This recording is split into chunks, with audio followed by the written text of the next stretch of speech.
మంది నేను మీ కాకినాడ పిల్లని మరి చెప్పాను కదా బిగ్ బాస్ రివ్యూతో మీ ముందుకు వచ్చేస్తుంది మీ కాకినాడ పిల్ల అని. ఓకే, సో ఫస్ట్ పాయింట్ ఏంటండి, బిగ్ బాస్ హౌస్లో ఈ ఇంగ్లీష్ మాట్లాడడం ఏందో, అసలు ఈ తెలుగు బిగ్ బాసా ఇంగ్లీష్ బిగ్ బాస్ అని నేను కాదు జనాలు అంటున్నారు. సో బిగ్ బాస్ కలగజేసుకొని ప్లీజ్ మీరందరూ తెలుగులో మాట్లాడవలసినదిగా కోరుచున్నామని బిగ్ బాస్ తెలియజేస్తే ఐఎమ్ హ్యాపీ. ఇక స్టార్ట్ చేసిద్దామా. నేను బిగ్ బాస్ మీరు చూసినట్లయితే ఏమనిపించింది, నాకేమనిపించింది అంటే కంటెంట్ కోసం తెగ కష్టపడిపోతున్నారేమో అనిపించింది. సో ఫైనల్గా నామినేషన్ అంటే ఏంటి, ఒక హౌస్ మేట్ని నామినేషన్ చేసినప్పుడు దానికి తగిన రీజన్ చెప్పి మీరు బయటకు పంపించారు. అంతేగాని బామ్మది పప్పు మాడిపోయిందనో, నాకు కోడిగుడ్డు ఇవ్వలేదనో, లేకపోతే నన్ను కోడిగుడ్డు ఉక్కురు వేసుకొని ఇవ్వలేదనో నేను నామినేషన్ చేస్తున్నానంటే అది నామినేషన్ అవుతుందా చెప్పండి? ఏదో చిన్నపిల్లలు చాక్లెట్ కోసం కొట్టుకొని సాడీలు చెప్తారు చూడండి, అది అవుతుందని నాకు అనిపించింది. సో కంటెంట్ కోసం హౌస్ మేట్స్ అందరూ కూడా రకరకాలుగా కష్టపడిపోతున్నారు. సో నిన్న చేసిన నామినేషన్లో ఏ నామినేషన్ కూడా నాకు వాల్యుబుల్ నామినేషన్ అనిపించలేదు. అందరూ కూడా ఫన్నీగా చేసుకుంటున్నారు అనిపించింది. సో ఫస్ట్ రీజన్ మన సోనియాతో మొదలెడదాం. సోనియా నామినేషన్ చేసింది బేబక్కని. అయితే సోనియా కంటెంట్ కోసం తెగ కష్టపడుతుంది.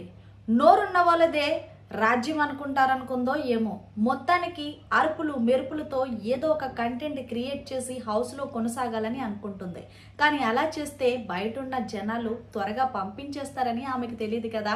సోనియా బేబక్కని చెప్పి నామినేషన్ చేసిన రీజన్ ఏంటి అంటే, ఆ రోజు మీకు పని అంటే వంట వస్తేనే కదా మీరు వెళ్ళి వంట చెయ్యాలి, లేకపోతే మానేయాలి, నీ వల్ల మేము 14 మంది సఫర్ అయ్యే వాళ్ళం అంటూ అది చెప్పిన సొల్లు రీజన్ నాకైతే నచ్చలేదు. అప్పుడప్పుడు మన ఇంట్లో కూడా కామన్గా జరుగుతూ ఉంటాయి. పప్పు మాడిపోవడమో, లేకపోతే పప్పు మాడిపోవడమో, లేకపోతే కర్రీలో కొంచెం ఉప్పు తగ్గడమో, లేకపోతే కారం ఎక్కువ అవడం, ఇవన్నీ కామన్. బట్ పప్పు మాడిపోయింది, మీకు వంట వచ్చుంటే వంట చేయాల్సింది, లేకపోతే ఇలా కాదని చెప్పిన రీజన్ చెప్పి నామినేషన్ చేసిన విధానం అయితే నాకు అమ్మ సోనియా గారికి చేతులెట్టి దండం పెట్టాలనిపించింది. ఏం రీజన్ రా బాబు, ఇది చెత్త రీజన్ అని చెప్పి. ఆమె కంటెంట్ కోసం తెగ కష్టపడుతుందన్న సంగతి అందరికీ తెలిసిందే. సో నాకైతే సోనియా చెప్పిన రీజన్ నాకు నచ్చలేదు. మరి మీకు నచ్చిందా లేదా అనేది కామెంట్ చేయండి. ఇది నా ఒపీనియన్, అర్థమైందా? నాకు నచ్చినట్టు నేను చెప్తా అది.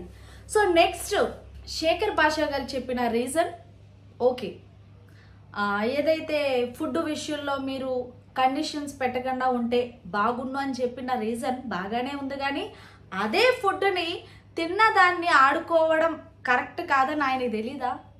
అదే అంటారు, మనం ఏం చేసామనేది మనం ముందు చూసుకోం, యువతలో ఏం చేశారు అనేది మనం బాగా దెబ్బ పొడుస్తూ ఉంటాం. ఇది ఆయన చెప్పిన రీజన్ కూడా నాకు నచ్చలేదు. సో మీరు హౌస్లోకి వెళ్ళింది గెలవడానికి వెళ్ళారు, అంతేగాని కర్రీస్ గురించో ఫుడ్ గురించి అనేది కాదు.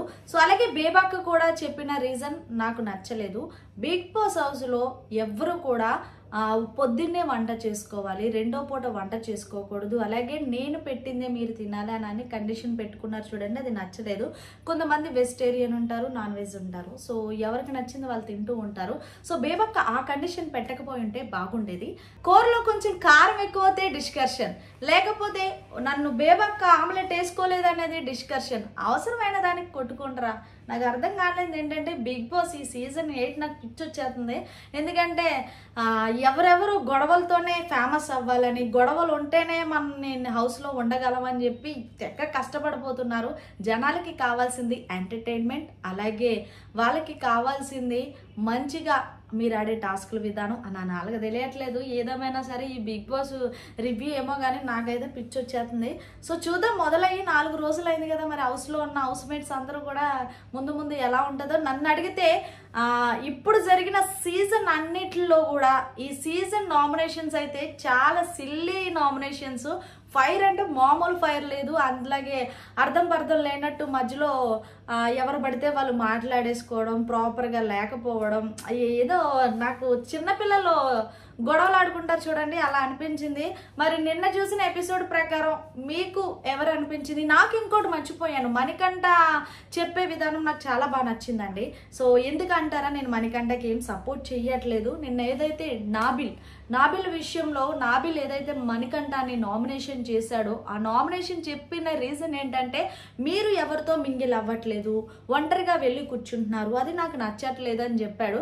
సో ఆ రీజన్ చెప్పినప్పుడు నాకు చాలా సిల్లీ అనిపించింది. ఎందుకంటే హౌస్లో ఒంటరిగా కూర్చున్నా కూడా నామినేషన్ చేస్తారా? వీళ్ళందరూ ఏదో చెయ్యాలి అనుకుంటున్నారు, లోపలికి వెళ్ళాక ఏదో చేస్తున్నారు. బట్ తిన్న మణికంఠ ఏదైతే రెస్పాండ్ అయ్యి తన అవతల వారికి చెప్పాడు చూడండి, అది నెక్స్ట్ లెవెల్ అనిపించింది. నాబిలే ఒక్కసారిగా ఆశ్చర్యపోయి ఏం చెప్పాలో తెలియక తన మాట్లాడిన దానికి అవునా ఓకే అని అంటున్నాడు చూడండి, నెక్స్ట్ లెవెల్ అనిపించింది. సో నాబిల్కి తెలుసు నన్ను ఎరుపప్పని చేశాడని, అలాగే హౌస్లో ఉన్న వాళ్ళందరూ కూడా నవ్వుకున్నారు. ఎనీవే మణికంఠ అయితే గేమ్ బాగానే ఆడుతున్నాడు. బట్ ఏంటంటే మణికంఠకి ఎక్కువ ఎమోషన్స్ ఉండడం వల్ల అవి తనలో దాచుకోలేక బయటికి పెట్టుకోవడం వల్ల తనని సింపతి గైన్ చేస్తున్నామని హౌస్లో అంటున్నారు. సో ఈయన ఖచ్చితంగా టాప్ 5లో ఉంటాడు. అలాగే నిఖిల్ కూడా బాగా ఆడుతున్నాడు బామ్మది. సో నాకు తెలిసి ఈరోజు ఎపిసోడ్లో ఏం జరుగుతుంది అంటే చూడాలి. సో నాకు తెలిసి బిగ్ బాస్ మొదలయ్యి 4 రోజులకే ఇలా ఉందంటే రానున్న రోజుల్లో మనం ఎంత భరించాలి, ఎన్ని గొడవలు చూడాలి, అమ్మ బుర్ర పాడైపోతుంది.